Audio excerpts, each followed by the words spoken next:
The next panel is presented by our partner, the American Committee for the Weizmann Institute of Science, with John Gerzema, author, The Athena Doctrine, Rita J. King, the Executive Vice President for Business Development at Science House, Tracy Day, the CEO of World Science Festival, and Rachel Rothman, Technical and Engineering Director for Good Housekeeping Research Institute.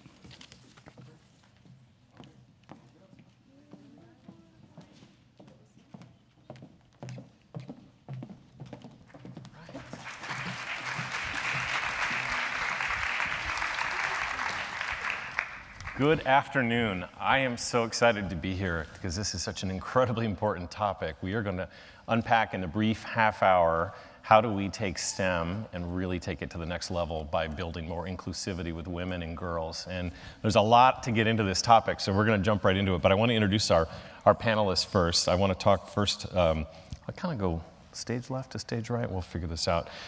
Rachel Rothman. So Rachel is the Technical and Engineering Director for the Good Housekeeping Research Institute. If everyone's familiar with the Good Housekeeping Seal, that eponymous symbol of quality that's gone on since 1900. Yes. It's incredible. She focuses on consumer product evaluation there, and her broadcast appearances, including the Today Show and Anderson Live. And I understand you're a homer. You live right in this neighborhood? I do. I'm in transit right now. All my stuff is in storage, so hopefully shortly I will be moving in someplace. And is there some family in the audience? I love you, Mom. Someone. Yay! Let's hear it for Mom. Next to Rachel is Tracy Day. Tracy, welcome. Thank you so much for coming. So Tracy comes to science from a background of incredible background in journalism. And I would love to see her den because she basically oversees 4 times national news Emmy Award-winning journalist. Incredible work that she's done. And in the process of doing this, she also teamed up with best-selling author and scientist Brian Greene to create and co-found the World Science Festival. We're going to get in and talk about that in just a moment. And then there's Rita King, way over to my other end. Rita, hi, thanks for coming.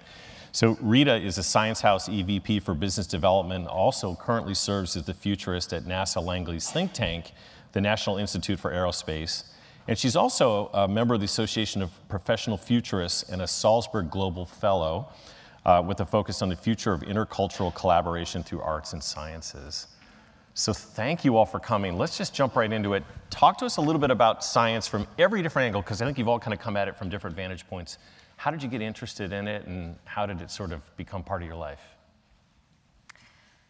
Well, I can tell you, actually, I feel like I came full circle yesterday because I was at Columbia University for the Large Hadron Collider conference. Now, I'll start off by saying that sounds maybe...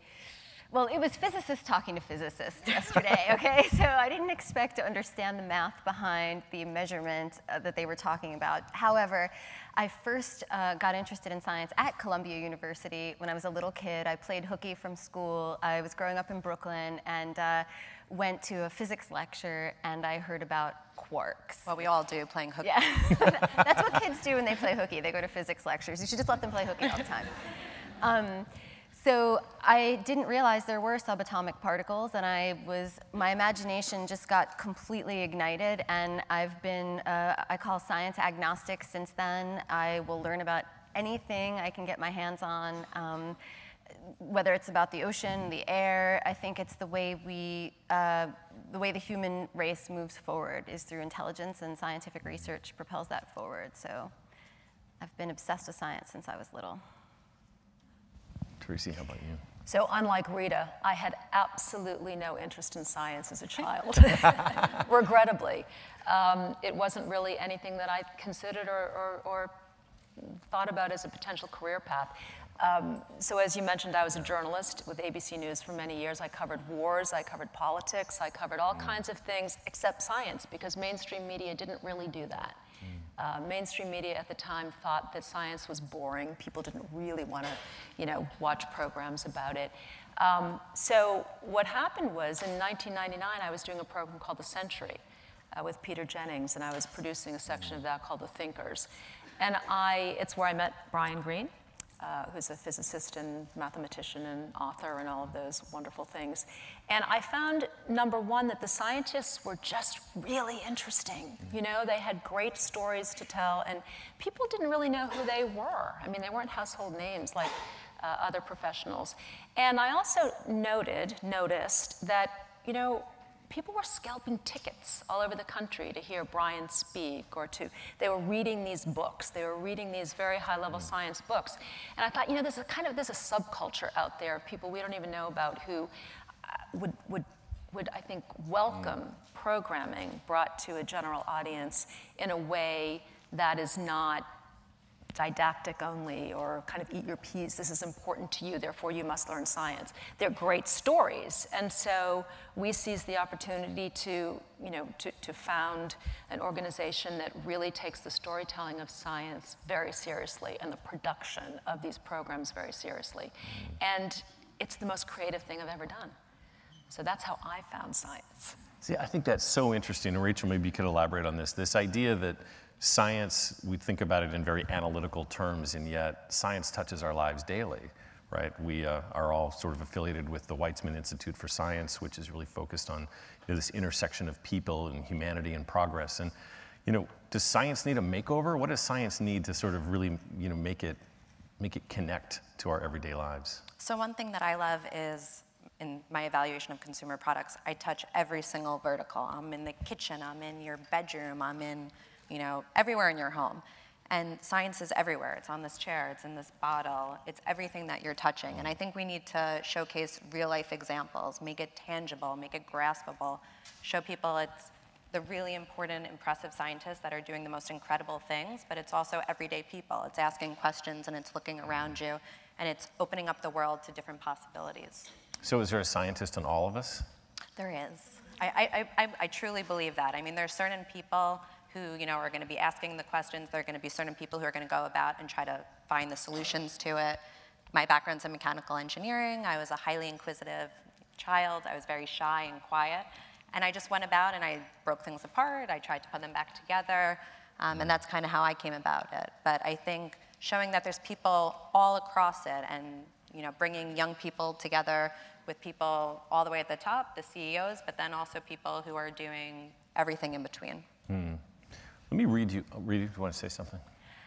Well, the future is going to happen whether we create it intentionally or whether we let it happen to us. And as we learned from the last panel, there's a huge shortage of people to fill STEM jobs. And it is a way of thinking, as Rachel was saying. It's a, you know, it's a story, as Tracy was saying. It is our lives, and I think that the best way, you know, as a futurist, I don't have a crystal ball, but what I do is I work with the people and the organizations and the companies that are doing the most to create the future that we want to inhabit, and that is science. And it manifests in so many different ways. We think of scientists as people in lab coats, and there are many of them, and I'm glad they're there because, you know, because if they weren't there, we wouldn't have the results of their work, but we're all the beneficiaries of their hard work, and that's why the Weizmann Institute is so incredible, because those are the people who are working day in and day out to bring us the scientific advances that change healthcare and change technology and change the way we live. And we're the beneficiaries of that. We don't all have to be scientists, but if we have scientific literacy, we place a higher value on science, and it enables all of our lives improve the more we all understand science. Well, let's take that and unpack it a little bit. I'm going to read you a quote from our First Lady, Michelle Obama. She said, "If we're going to out-innovate and out-educate the rest of the world, we've got to open the doors for everyone. We need all hands on deck, and that means clearing the hurdles for women and girls as they navigate careers in science, technology, engineering, and math." So that's the goal, and yet when you sort of look at the data, and I've found a few different things, some things that were quoted in U.S. News and World Report from Maria Clough, who's the president of Harvey Mudd. She talks about a bit of a variance that exists across the STEM fields. You've got more than 50% of women are in biology and chemistry majors, 45% of math and statistics, but then you look at something like computer science. In 1984, 37% of all CS graduates were women, and today it's 12%. And then when we look at physics, PhDs, only 20% of PhDs are women. So what's happening? What are we failing? What are we doing wrong? What could we do better? So, competence is there. Women are just as competent. You look at studies when they're really young, they're just as good at it.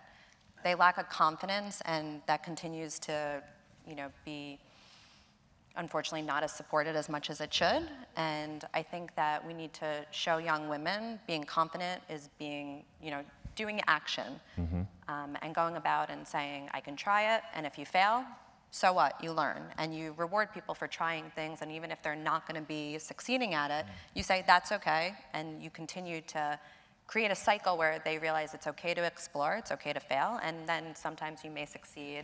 And you just want to create a culture where women are more confident. We were discussing before, a woman needs to have 100% of the qualities and the attributes to go after a job. A man, 60%. And if women aren't going after the jobs, they're not going to be getting it. And unfortunately, it continues to decline as you progress further. So we want to create a culture where we're saying to young women, it's great, it's cool, there are people like you, there are people like me that are doing this, and it's achievable.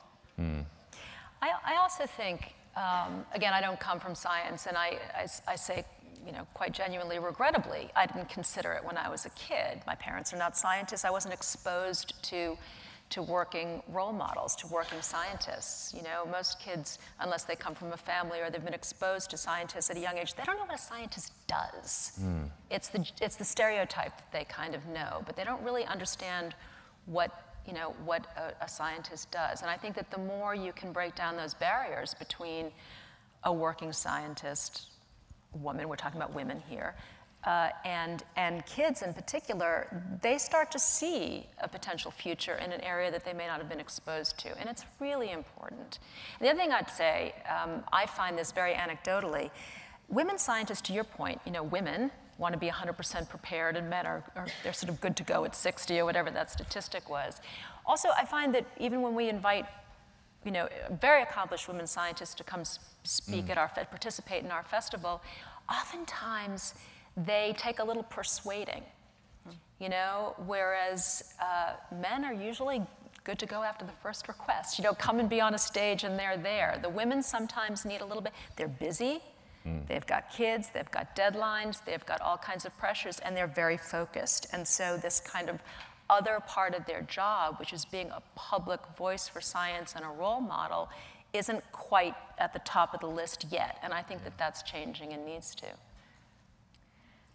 My area of focus is collaborative culture. So at Science House, I run our business. We work with organizations all over the world to help them create a different collaborative culture.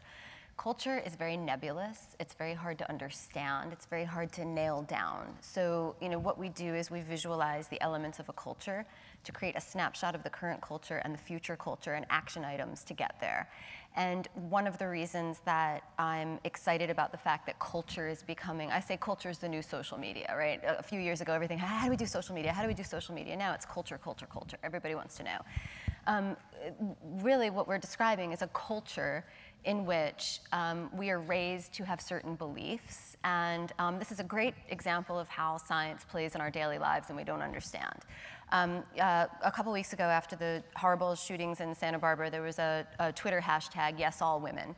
And it was really interesting to read through the hashtag, but I was thinking the whole time, so much of the sexism and the racism in society is just the fact that our brains are trying to save energy.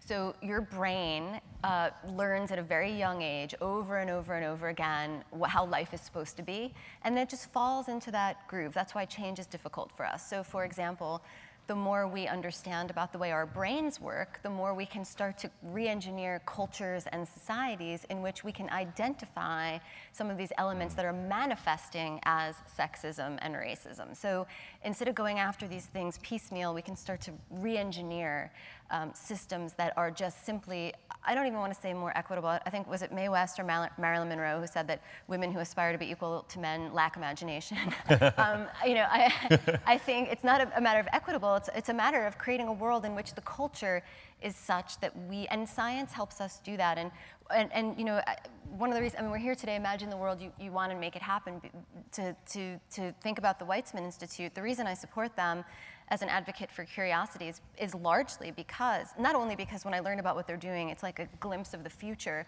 it's amazing, but it's because of the culture for women there. You come first as a curious person, as a hardcore scientist, and second, as your gender, and that's unusual, and that's one of the reasons why there aren't a lot of scientists who are women.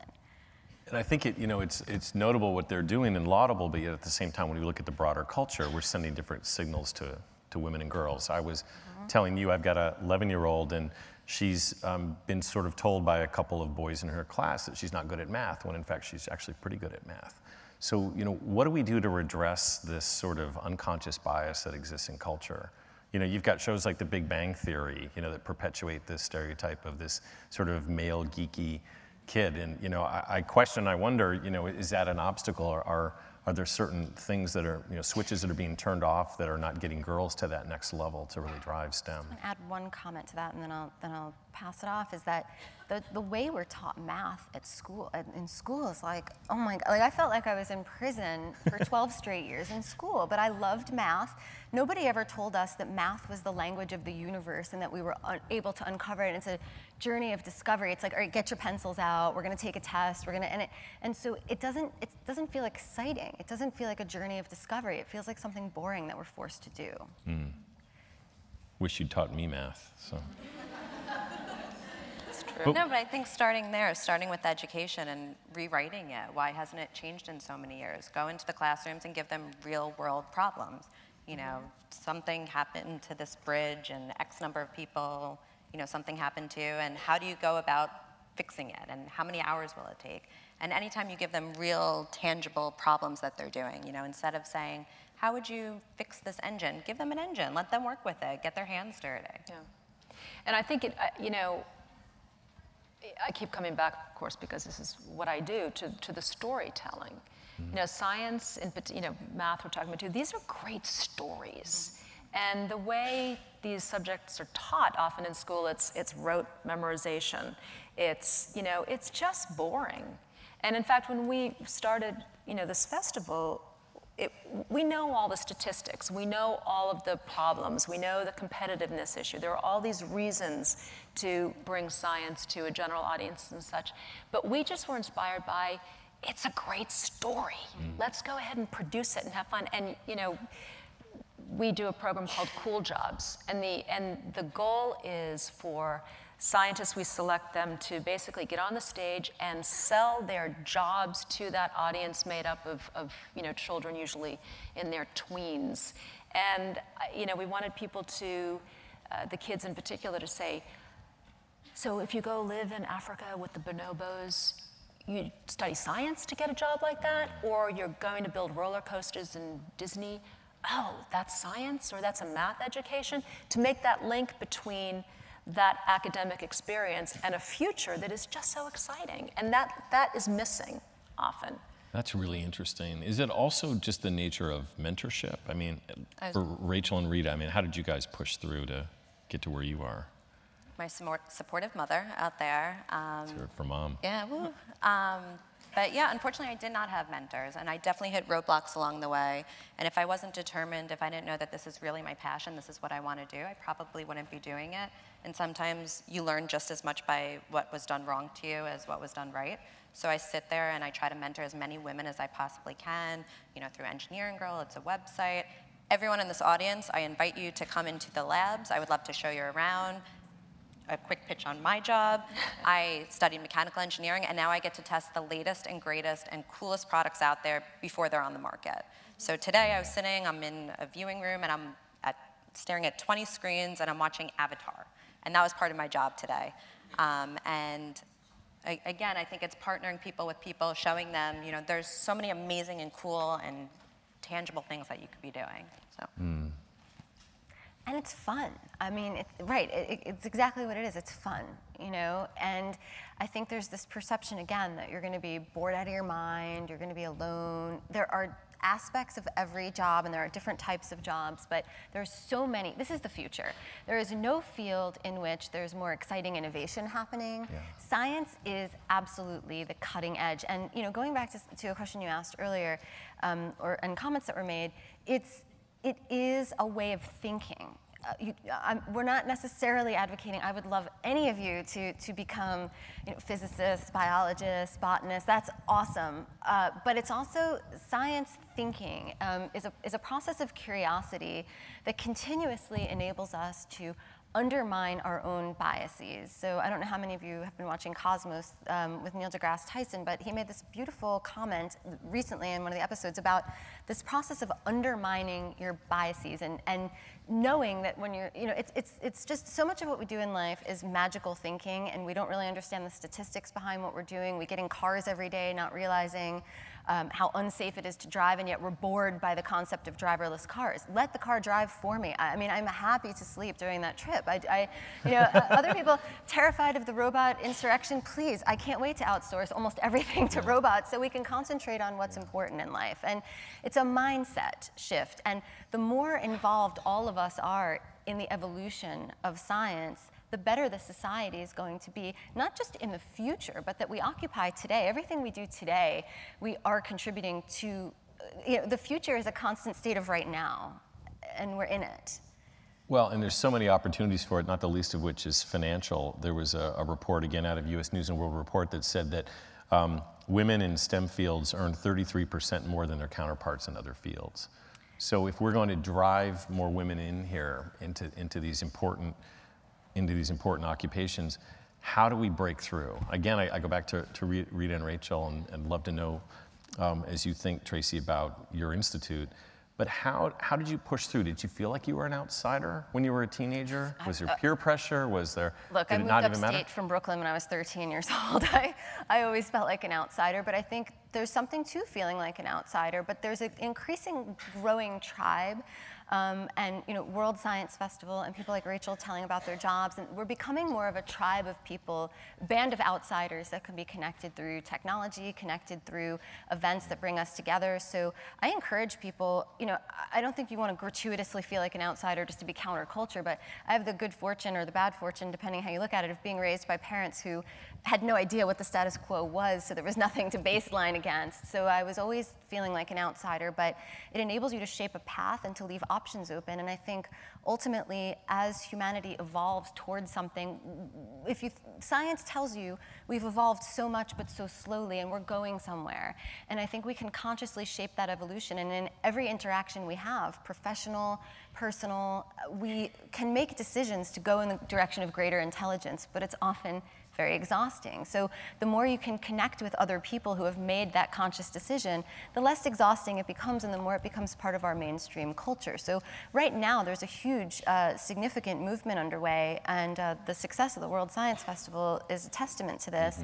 And that, we're changing, and your book, The Athena Doctrine, we're changing the leadership characteristics that organize our systems, organize our companies, organize our governments. We're in the middle. It's a battlefield right now.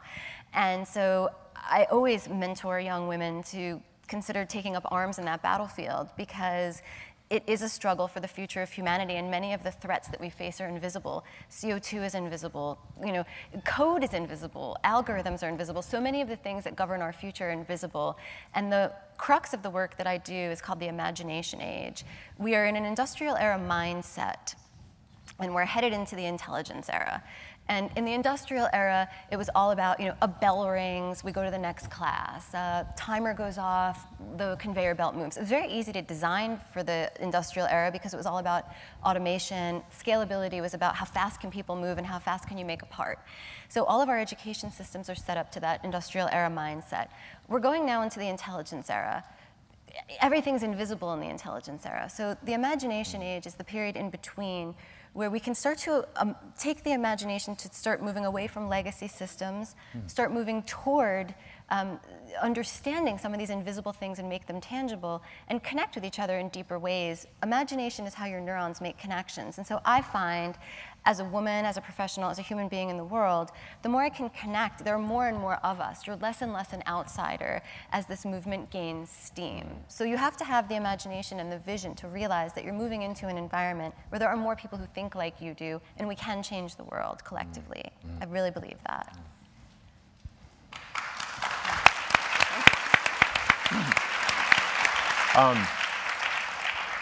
Shifting gears slightly, Tracy, talk to us a little bit about what makes a great science story. Well, every bit of science is really like a mystery novel. It's a, you know, it's an investigative search for answers. And, you know, that alone, just the content, burrowing through and having a scientific mindset and understanding, you know, how one looks for evidence and how one looks for proof is in and of itself a great story. But then also there are the amazing stories of the people. And oftentimes when science is discussed, it's devoid of that search and of the personalities behind that search. And that's where I think over the years it got siloed. You know, suddenly there was science happening all over there, but it's not happening right here. And that's where I think there's an opportunity to move science out of those siloed places right into the smack in the middle of popular culture.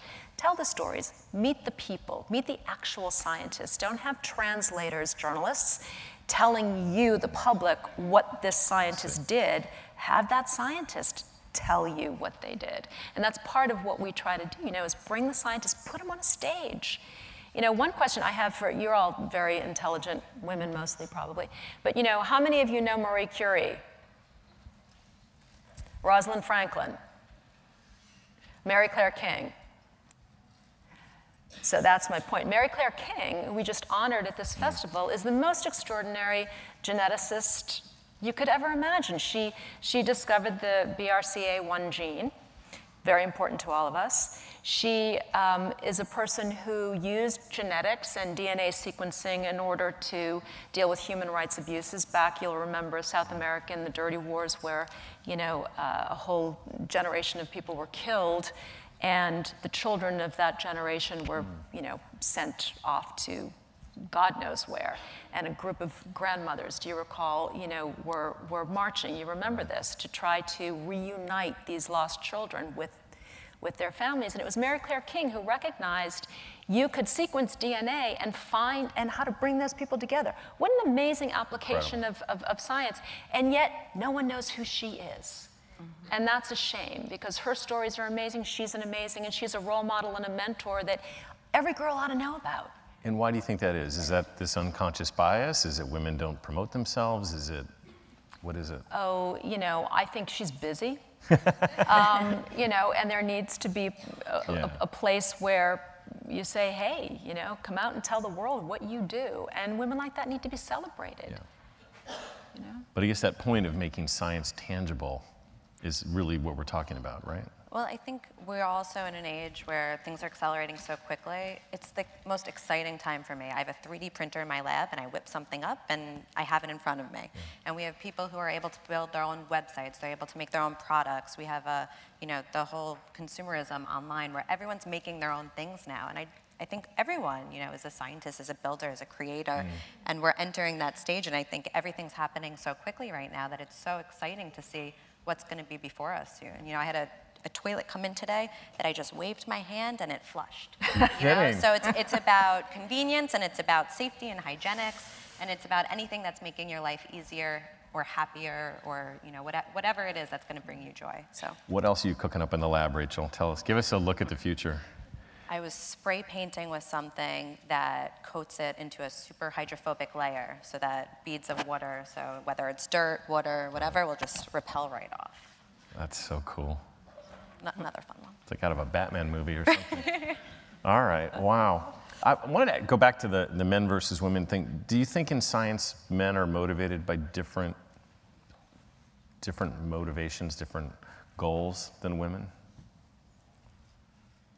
I have a loaded question here because I've got an observation on it that will follow, but are there certain motivations that men in science are focused on versus potentially women?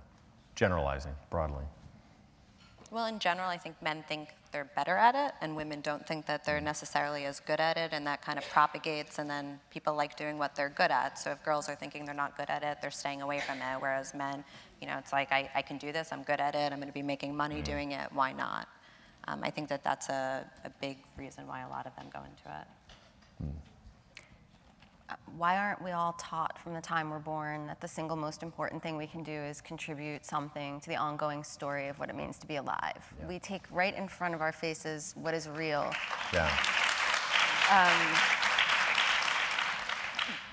We take our mainstream values, again, our brains are habit-oriented. you don't like change because your brain wants to know how many steps it is when you get out of bed in the morning to the bathroom. It's just how your brain works. So it's tough to say, are men motivated differently by I mean, we're so preconditioned socially, without going off on a tangent about this, it's, I believe interacting with scientists as much as I do, and I should also say, I'm a business person and I'm an artist. I'm a scientist. I think our identity, our very identities, are what's at stake in this era more than anything, right? It used to be that I'm this, I'm that, I'm this, and it meant this and it meant that. One of the things that's changing the most in the imagination age right now is what it means to be alive and part of an interconnected human family on a tiny blue planet that we share. So I think these motivations about men versus women, sure, I'm sure some men are motivated, and I know you're generalizing, but when you're in a room with a bunch of people whose curiosity rules them, gender just kind of falls away if respect and curiosity take over. And I think that's the direction we need to head in. Gender non-specific is my feeling. Yeah, no, absolutely. I mean, because the reason I ask is there was a guy that I interviewed for the book, this guy, Dr. Ayad Madish at ResearchGate, and he created sort of the first Facebook for scientists, researchgate.org, and he's got 3 million scientists or something like that are now on his platform. But he said he did it in part because he felt like he couldn't be open and vulnerable with things that he didn't know. And so I just wonder, what are the implications of really bringing more women into STEM, and what could potentially happen in terms of that more communal effective science? But to that point, even if a man didn't know, he'd be speaking. Every single one of us, when you ask us a question, we all look at each other and we're like, do you want to take it? Should I take it? It's very polite and engaging. If it was men, it would be like, so let me tell you about this, And I think it's just a personality. So true. Yeah, the system isn't set up any more effectively for men than it is for women. Yeah. I think we need to start thinking differently about how human beings occupy the space that we share, and that's physical, emotional, psychological, and those leadership characteristics. It's not that well, I can speak for myself. It's not that I want to replace all the men with women because, power's power, right?